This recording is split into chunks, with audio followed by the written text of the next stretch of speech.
Oke, lantas cerita anime pun berlanjut di Spermi Grillo chapter 731. Maka dari itu Mimin akan langsung lanjut saja ke ceritanya. Sebelumnya sini diperlihatkan bahwasanya kali ini Lusu tengah berada di dalam camp. Dan kali ini semua orang bingung ketika orang-orang yang kuat itu kemudian keluar dari camp tersebut. Dan nampaknya di sini Lusu akan menemukan sesuatu tempat di mana tempat terlarang tersebut akan disampaikan oleh orang-orang di tempat tersebut. Sementara itu, setelah notifikasi kemudian datang kepada Lusu dan kali ini dia mendapatkan emosi negatif yang cukup banyak. Ia mengetahui ada sesuatu yang aneh di tempat tersebut atau di tempat di mana Xiaoyu mendapatkan emosi negatif tersebut. Sambil duduk dan kemudian melihat peta bintangnya dan notifikasi. Dari nilai emosi negatif yang cukup banyak, Lusu kemudian memikirkan sesuatu. Tidak ada bahasa asing, nama-nama itu semua adalah nama dari Tionghoa. Sepertinya Xiaoyu mungkin berada di permukiman manusia di dalam reruntuhan. Lusu kemudian membayangkan ketika kali ini Xiaoyu ngamuk. Ia kemudian menghajar orang-orang biasa dan kali ini notifikasi itu didapatkan oleh Lusu lewat nama-namanya dan di sini terdeteksi nama-nama itu sesuai dengan nama-nama Tionghoa.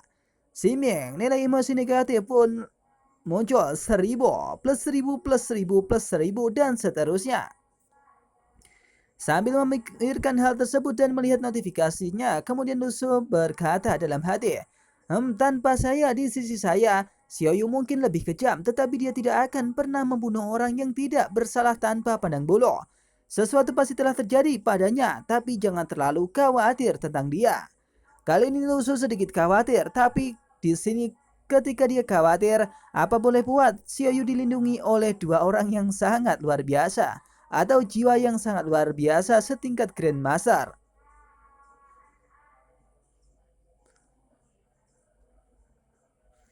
Sebenarnya di sini Xiaoyu tidak akan membunuh orang kecuali orang itu tak bermasalah. Tapi di sini kemungkinan Lusu membayangkan bahwasanya orang-orang itu kemudian bermasalah. Maka dari itu Xiaoyu kemudian membereskan mereka semua. Lusu kemudian berkata kembali sambil memikirkan Xiaoyu. Lagi pula dengan dua tuan besar Anthony dan Johnson di tangannya. Xiaoyu tidak akan kenapa-napa, mungkin orang lain yang akan kenapa-napa. Pikir Lusu kali ini membayangkan ketika Xiaoyu ditemani oleh 3 jiwa sekaligus. 2 jiwa peringkat Grandmaster, 1 jiwa peringkat pertama. Bahkan di sini kemungkinan Xiaoyu akan baik-baik saja. Lusu kemudian memikirkan sesuatu kembali yang perlu dikhawatirkan adalah lawannya. Hei, tapi di pihak saya, begitu banyak orang biasa di sini sulit untuk dihadapi. Ucap Lusu mengatakan itu. Bahkan Lusu membayangkan bahwasanya orang-orang biasa itu yang kemudian sangat akan khawatir jika bertemu dengan Xiaoyu dan tidak lagi berfokus khawatir kepada Xiaoyu. Hal itu mungkin benar karena Xiaoyu memiliki orang-orang yang sangat besar. Artinya besar kekuatannya. Tak lama setelah itu di sini nampaknya hembusan angin kemudian menghirup. Cus, pus. Membuat Lusu sedikit bingung. Lantas seseorang kemudian datang dan di sini Lusu kemudian menoleh ke arah belakang. Tak lama setelah itu seseorang kemudian berkata, berhenti!" Ucapnya mengatakan itu. Nampaknya di sini anggota protes kemudian datang secara gerombolan bersama-sama untuk menuju camp tersebut. Lusu mengetahui bahwasanya itu adalah anggota protes dan dia berkata dalam hati, "Sungguh, saya merasa protes mengikuti saya." Ucap Lusu mengatakan itu setelah menoleh ke arah belakang dan mengetahui protes ke dalam camp tersebut. Di dalam pikiran Lusu, ia beranggapan bahwasanya protes itu pasti mengikutinya dan seperti yang biasanya pasti dia akan membuat lelucon kepada Lusu. Tak lama setelah itu Lusu kemudian mendekat ke arah protos dan di sini kelihatannya Lusu sedikit bingung dengan mereka. Lantas anggota protos kemudian berkata, "Hei Lusu, akhirnya bertemu denganmu." Ucapnya mengatakan itu, Lusu kemudian menimpali dan berkata, "Anda telah mengikuti saya begitu lama. Tunggu, apakah kamu pergi mengikuti saya? Baru beberapa hari protos Nordik ada di sini, lebih dari separuh reuni. Yang menang di renuntuan, keberuntungan ini terlalu bagus, bukan?" Ucap Lusu mengatakan itu. Nampaknya Lusu mengatakan bahwasanya tindakan itu cukup bagus. Dan kali ini dia berharap bahwasanya Protos sangat beruntung ketika menemukan Lusu. Maka Lusu akan sedikit membantu dirinya. Atau lebih tepatnya Lusu akan memberikan bantuan kepadanya. Atau lebih tepatnya lagi, Protoss akan mendapatkan jatah untuk di dalam camp tersebut. 2 menit kemudian di sini Protoss Nordic kemudian mendekat ke arah Luso. Sepupu dari Karel kemudian berkata, "Oh, terima kasih atas pujiannya. Bagaimanapun juga kami adalah orang dari Eropa." Ucapnya mengatakan itu, Luso kemudian menimpali dan berkata kepada sepupu Karel, "Saya mendengar dari Kementerian Intelijen bahwa Anda juga belajar bahasa Mandarin sebelumnya. Tetapi saya masih tidak percaya. Saya tidak berharap Anda memahami semua ini." Ucap Lusu mengatakan hal tersebut.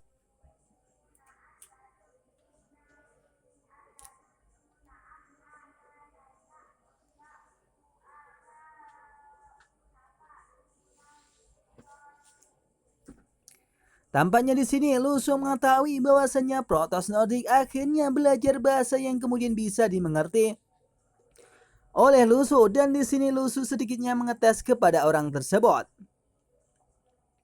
Tak lama setelah itu di sini Lusu kemudian memikirkan sesuatu, bahwasanya anggota Protoss itu cukup banyak. Pantas saja mereka datang sangat lambat. Diperkirakan mereka menemukan bekas yang ditinggalkan oleh rekannya di jalan dan menemukan talenta untuk berkumpul. Ucapnya mengatakan itu, nampaknya di sini anggota Protoss cukup datang ke tempat ini, dan Lusu menatap mereka semua bahwasanya orang itu kemudian datang ke tempat ini.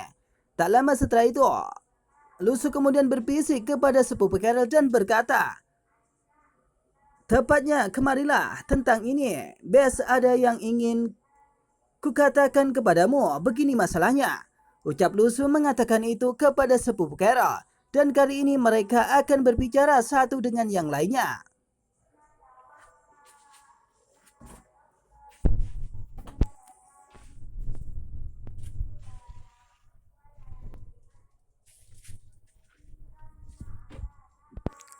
Kali ini Lusu mendekat ke arah Protoss atau sepupu Karel dan ingin mengatakan sesuatu, bahwasanya akan ia memberikan tanggung jawab di dalam camp tersebut. Sementara itu, bos di camp tersebut saat ini tengah dikunci oleh Lusu, atau lebih tepatnya diikat olehnya, dan dia tidak bisa kemana-mana atau mengatakan sepatah kata pun.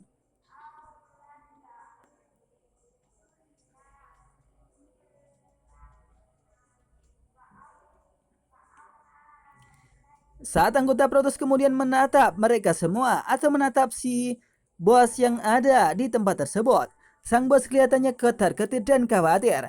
Ia kemudian berkata dalam hati, "Anak ini benar-benar bercanda. Anak ini benar-benar bencana." Setelah berjalan kaki depan selama 9 hari, orang-orang dari organisasi besar datang dengan kaki belakang. Dan tiba-tiba organisasi dari Eropa itu kemudian datang ke tempat ini. Padahal orang tersebut hanya peringkat E. Kenapa kali ini dia sangat dekat dengan anggota Protoss? Lantas ia kemudian berkata kembali, "Peluangku untuk kabur semakin kecil." Ucapnya yang saat ini telah bingung bagaimana cara untuk kabur dari tempat ini. Sementara itu anggota Protoss kemudian menatapi mereka semua, yang kelihatannya mereka itu kebingungan. Apakah mereka itu seperti penjahat yang harus diikat? Tak lama setelah itu di sini nampaknya Lusu kemudian berbicara dengan anggota Protoss. Sementara itu Israel di sampingnya kemudian memikirkan ada sesuatu yang aneh. "Saya selalu merasa ada yang tidak beres. Serakah, pelit, suka menipu orang, memiliki kekuatan yang baik dan sangat akrab dengan Protoss Nordic." Ucap dari Israel yang saat ini tengah curiga kepada Lusu. Apakah Lusu itu adalah orang kuat? Kenapa dia bisa dekat dengan anggota Protoss Nordic yang kemudian sangat terkenal? Tiba-tiba kelihatannya mereka cukup akrab. Tak lama setelah itu Cindy diperlihatkan bahwasanya Lusu kemudian berbicara dengan sepupu Carol dan berkata, "Singkatnya, kemah akan dikelola oleh Anda di masa depan." Ucap Lusu menjelaskan hal tersebut kepada anggota Protoss. Nampaknya Lusu memberitahukan bahwasanya dia tidak bisa di tempat ini. Atau lebih tepatnya, camp ini akan diserahkan kepada anggota Protoss dan kemudian akan dilakukan pengelolaan oleh mereka. Tak lama setelah itu seseorang kemudian berkata, "Nanti Anda juga mengirim seseorang untuk mengikuti saya ke tempat yang dikatakan bahwa Anda dapat mengambil binatang aneh secara gratis. Hei, kamu sudah..." Ucapnya mengatakan itu, nampaknya Lusu juga ingin mengajak anggota Protoss untuk pergi bersama dengan bos yang akan menunjukkan ke suatu tempat yang sangat rahasia. Sementara itu dari jauh Israel kemudian berkata, "Hei kamu, apakah kamu Raja Surgawi ke-9 kan?" Ucapnya mengatakan itu sambil berkata cukup keras. Sehingga Lusu kemudian sangat tercengang. Siapa yang kemudian mengatakan hal tersebut?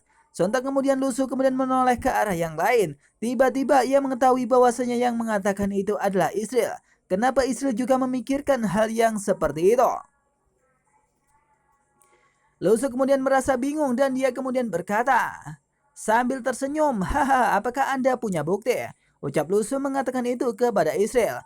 Lalu Israel kemudian berkata kepada Lusu kembali, "Dibandingkan dengan pemuda dermawan yang baru saja pergi, Anda adalah orang yang benar-benar bertemu dengan semua Raja Surgawi ke-9 atau mirip dengan Raja Surgawi ke-9 yang saat itu dikabarkan. Apakah fitur itu sesuai dengan apa yang digambarkan?" Ucapnya mengatakan itu. Nampaknya Israel kemudian mendeteksi bahwasanya yang dikatakan atau yang diperlakukan oleh Lusu itu adalah Raja Surgawi ke-9 yang sesungguhnya, bukan orang yang kemudian pergi meninggalkan mereka.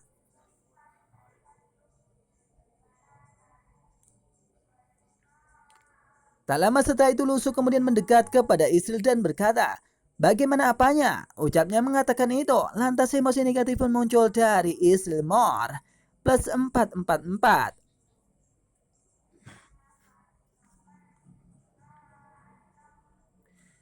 Lusu kemudian memikirkan sesuatu bahwasanya ada durian runtuh ketika Israel mengatakan bahwasanya di depannya itu adalah Raja Surgawi ke-9.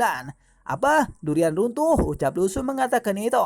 Bahkan semua orang kemudian memberikan emosi negatif. Bos dan semua orang yang ada di situ yang kemudian mencela Lusu sebelumnya, di sini ia nampak panik dan kebingungan. Lantas mereka kemudian berkata, "Apa-apa orang ini adalah Raja Surgawi ke-9."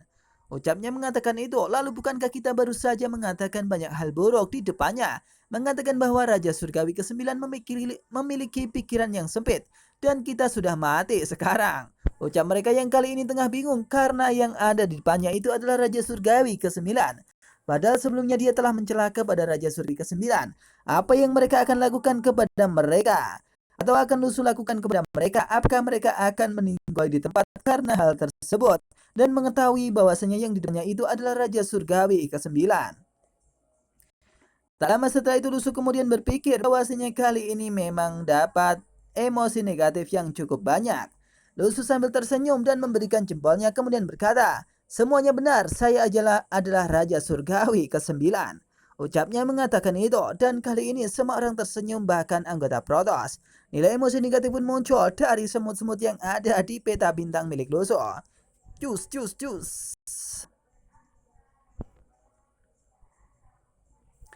Tak lama setelah itu seseorang kemudian berkata, "Tapi kemudian Protoss Nordic akan mengambil alih kemah ini untukku. Mereka sangat ramah kepada orang-orang biasa. Hal-hal buruk tidak Hal-hal buruk itu sebelumnya tidak akan terjadi lagi. Mereka akan mengaturnya untuk semua orang. Penugasan pekerjaan yang masuk akal." Ucap Lusu mengatakan itu. Karena di sini campnya telah ada di tangan Lusu, maka Lusu akan memberikannya kepada Protoss Nordic. Karena dia anggap Protoss Nordic itu sangat pas jika dia akan mengurus tempat ini. Bahkan mereka semua adalah orang-orang baik. Ucap Lusu mengatakan itu sampai membuat semua orang tercengang, bahkan sang bos kebingungan dengan perkataan Lusu.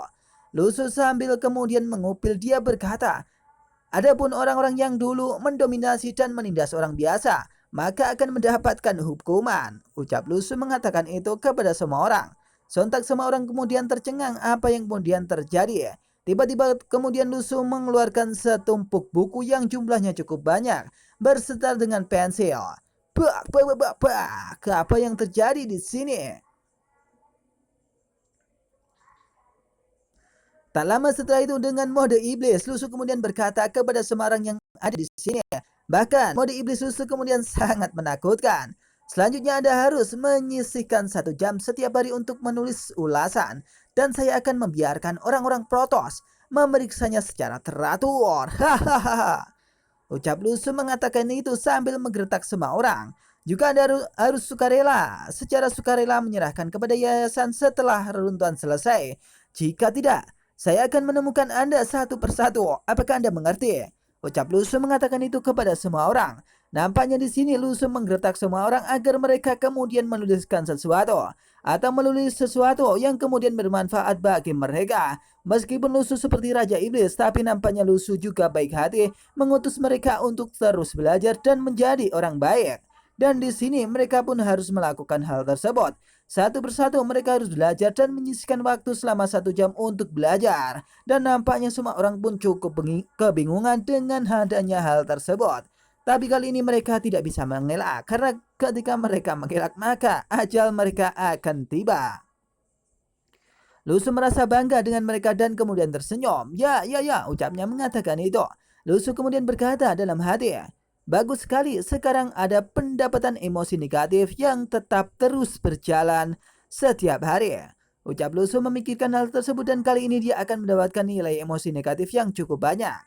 Tak lama setelah itu Lusu kemudian mendekat ke arah Israel dan membisikkan sesuatu kepadanya. Hei omong-omong Israel, Anda dapat menemukan waktu untuk menangani sendiri 3 rekan pelapor Anda. Ucap Lusu mengatakan itu ketika sebelumnya Israel kemudian ditinggalkan oleh ketiga teman reporternya. Kali ini Lusu kemudian berkata bahwasanya dia boleh saja membalaskan dendamnya kepada orang tersebut. Maka ia akan membalaskan dendam tersebut tanpa ada penghalang sama sekali. Ucap Lusu mengatakan itu sambil mengetes kekuatan Israel. Tak lama setelah itu di sini nampaknya 3 reporter teman dari Israel itu kepanikan mendengar hal tersebut. Bahkan Lusu kemudian berkata kepada Israel, saya berjanji mereka tidak akan bergerak, apapun yang Anda coba lakukan kepadanya itu akan berhasil, bukan? Ucapnya mengatakan itu. Sontak semua orang pun nampaknya kaget, bahkan ketiga teman dari Israel itu kemudian bingung dan kaget. Apa yang akan dilakukan Israel ketika Israel kemudian kali ini akan membalaskan dendamnya kepada mereka? Apakah itu adalah sesuatu yang aneh dan akan menghajar mereka? Tak lama setelah itu di sini nampaknya Israel kemudian berjalan kepada tujuannya, yakni akan membalaskan dendam kepada orang-orang. Sementara itu orang-orang biasa kemudian datang ke tempat tersebut. Senang akhirnya selamat, ucapnya mengatakan itu. Tak lama setelah itu seseorang kemudian datang sambil membawa makanan kepada Lusu dan juga orang-orang yang kemudian datang dari Protos Nordik. Sementara itu orang-orang yang kemudian sebelumnya mendominasi kali ini harus belajar dengan giat. Dan makanan ini, ucapnya mengatakan itu sambil seseorang kemudian membawakan makanan itu kepada mereka. Lusu kemudian berkata sambil di depan sang bos. Ia kemudian berkata, terima kasih atas kesediaan Anda untuk membantu. Jiwa-jiwa di reruntuhan ini memiliki tingkat kultivasi yang sangat tinggi dan mereka mungkin telah mencapai tingkat dewa dan orang Tibet. Berhati-hatilah saat aku pergi. Ucap Lusu menjelaskan itu kepada tim protes bahwasanya mereka harus berhati-hati karena di dalam reruntuhan ini orang-orangnya sangatlah luar biasa. Bahkan hewan-hewannya memiliki kekuatan yang sangat tinggi. Setelah mendengarkan perkataan Lusu, anggota protes itu kemudian berkata, ya aku tahu, tapi jangan salah paham, kami bukan membantumu, tapi melaksanakan perintah Tuhan. Ucapnya mengatakan itu. Nampaknya di sini anggota protes itu sok bijak dan kemudian berkata seperti itu kepada Lusu. Dan nampaknya kali ini setelah Lusu kemudian mendapatkan informasi, dia akan ke tempat di mana yang telah dijanjikan sebelumnya oleh si bos. Lusu kemudian berkata, ya terima kasih banyak untuknya. Ucapnya mengatakan itu. Nampaknya di sini mereka harus berpisah dan kali ini mereka akan berjalan sendiri-sendiri atau lebih tepatnya menuju ke tempat. Tapi siapa yang kemudian mengikuti Lusu setelah ini kecuali bos yang seharusnya akan ikut. Tak lama setelah itu di sini nampaknya Israel kemudian mendekat ke arah Lusu sambil berkata, apakah kau akan pergi? Apakah Anda akan kembali setelah Anda menemukan tempat itu? Ucapnya mengatakan itu kepada Lusu. Nampaknya di sini Israel sedikit khawatir dengan Lusu ketika Lusu kemudian pergi meninggalkan mereka. Bahkan meskipun di dalam camp tersebut di sini Israel sedikitnya gelisah. Lusu kemudian mendekat ke arah Israel dan kemudian berkata, mungkin tidak. Ucapnya mengatakan itu.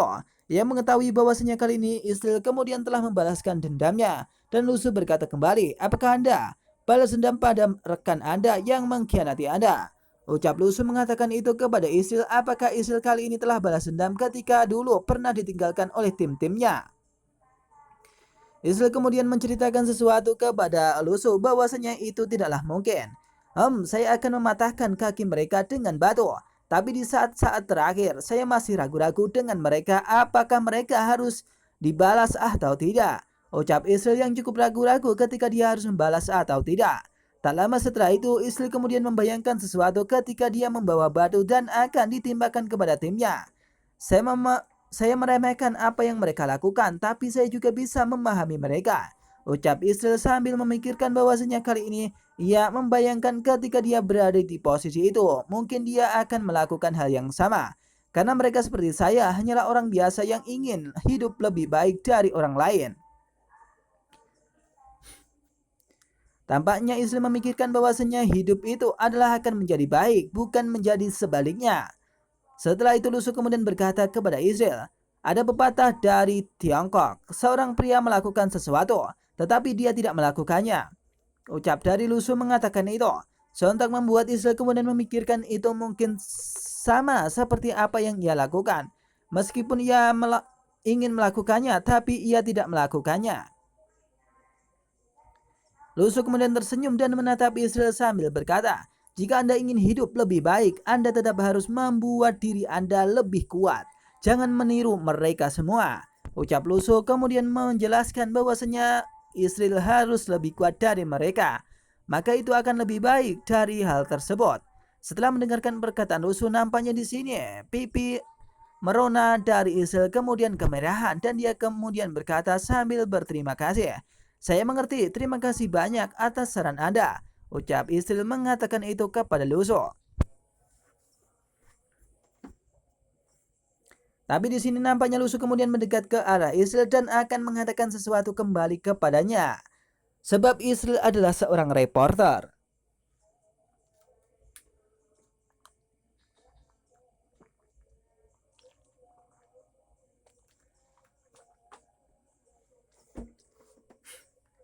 Lusu kemudian berkata, tidak begitu sopan kata-kata hal baik. Katakan hal-hal baik kepadaku setelah kami pergi. Seperti puji saya karena tampan dan katakan bahwa saya sangat baik, mudah didekati dan sangat ramah.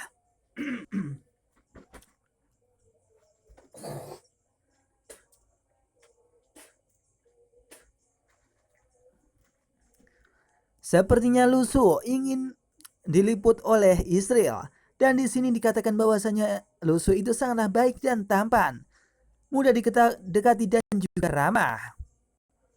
Ucap Lusu mengatakan itu kepada Israel, sontak membuat Israel pun kaget dan tercengang. Lantas ia kemudian berkata kepada Lusu sebelum Lusu pergi meninggalkannya, oke, tentu saja Anda siap menerima wawancara eksklusif saya. Kita bisa mulai kapan? Ucapnya mengatakan itu. Lusu kemudian pergi meninggalkan Israel sambil berkata, tunggu sampai Anda memiliki orang pertama yang diwawancarai.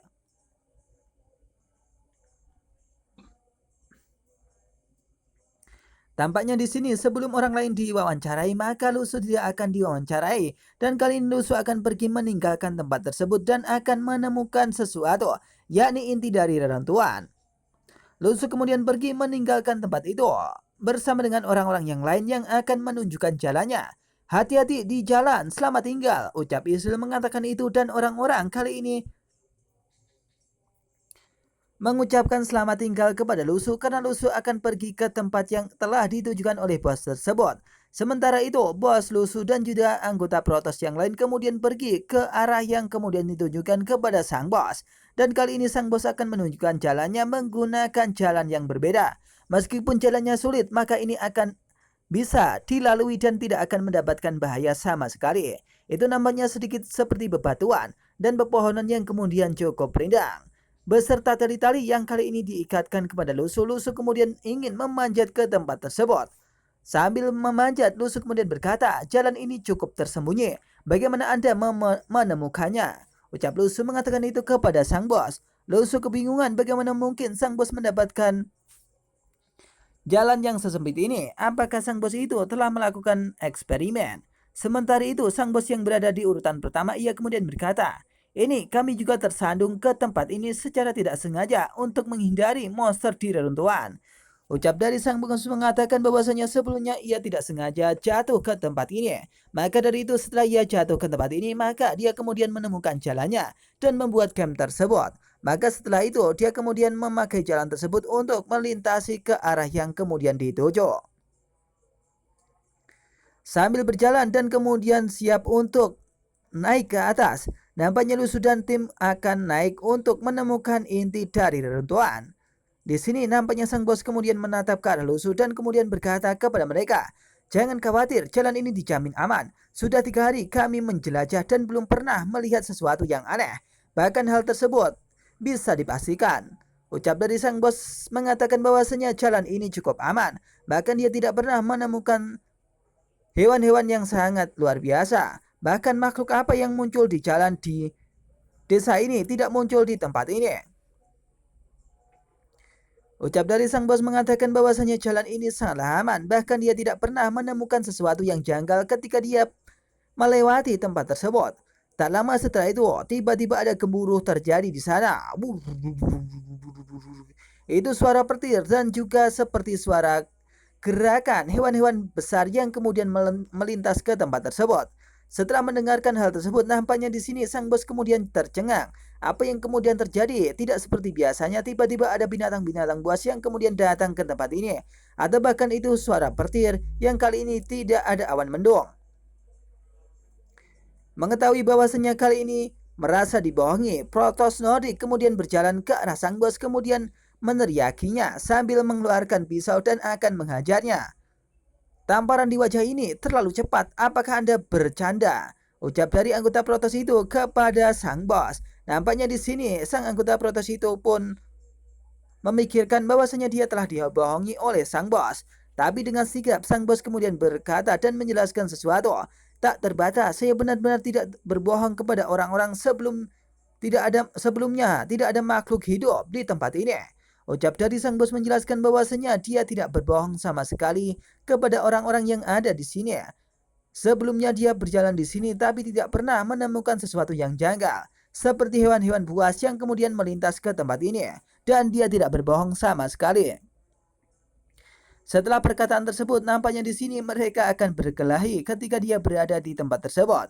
Tapi tiba-tiba kemudian Lusu datang ke arah orang tersebut dan melerai mereka berdua.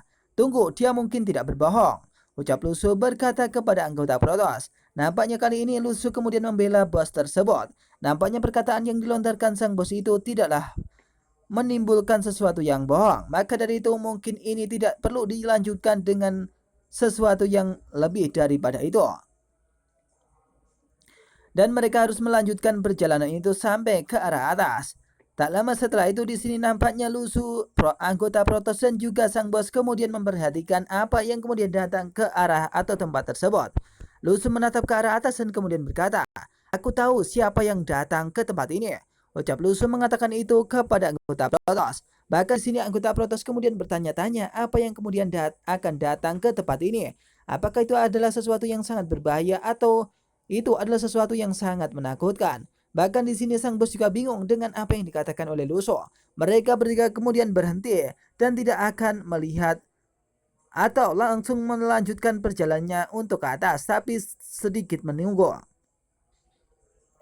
Tak lama setelah itu tiba-tiba gemuruh seperti suara petir kemudian berjalan. Brrr, brrr, kuat dan tak berdaya tapi bisa dimakan.